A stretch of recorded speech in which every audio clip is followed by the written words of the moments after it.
and you're very, very kind. It's easy to just do the right thing, right? And I was honored yesterday. Many folks from Tibet, Tibetan heritage, Taiwan, the Uyghurs, Mongolians all came to my office to talk to me about what's happening to them and what has happened to them, and we simply cannot stand for it. We simply cannot allow it, and it takes more than conversations, more than discussions. Takes action. Action is what is required. So I thank you for the opportunity and to be here with you today. I'm grateful for your courage, standing up against a horrific, tyrannical regime in China, the Communist Party of China.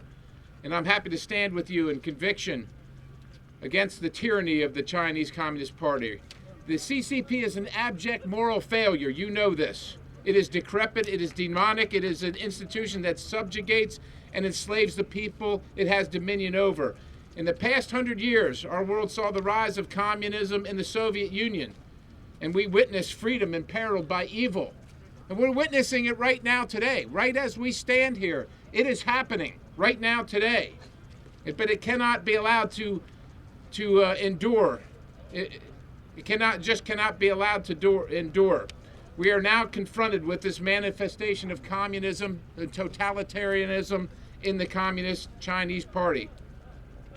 I will continue to tell everyone who cares to listen, and even those who care not to listen, over and over again, as many times as it takes, what is in front of us.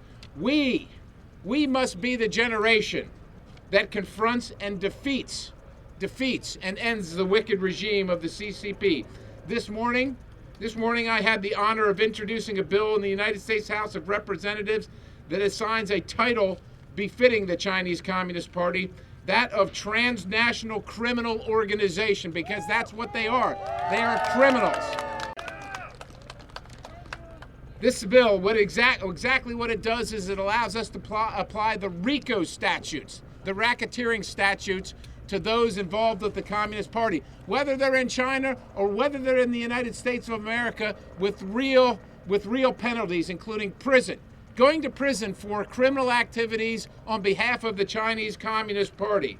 This bill eliminates the sovereign immunity of the CCP, ensuring that even their diplomats who are working here, if they're involved in criminal activity, they can be subject to this. The CCP cannot be given a pass, cannot be absolved of justice just because it's ruling China. And that's what's happened.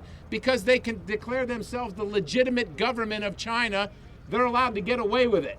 They're allowed to get away with oppression, concentration camps, all kinds of horrific things that you already know about. Whether it's the Falun Gong, whether it's our friends in Mongolia, whether it's taking over Tibet, all of it has to end. And it's criminal activity that must be recognized and stood against by the whole world community, and the United States must lead.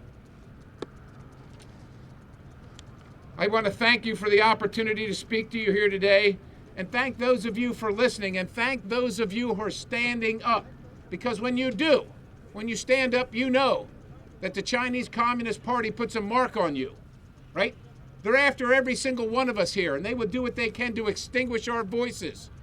But we're not going to let them, because we're going to stand together, and we're going to do something about the scourge of the Communist Chinese Party, and we're going to hold them accountable, we're going to bring them to justice, and we're going to end their tyranny. Thank you. God bless you.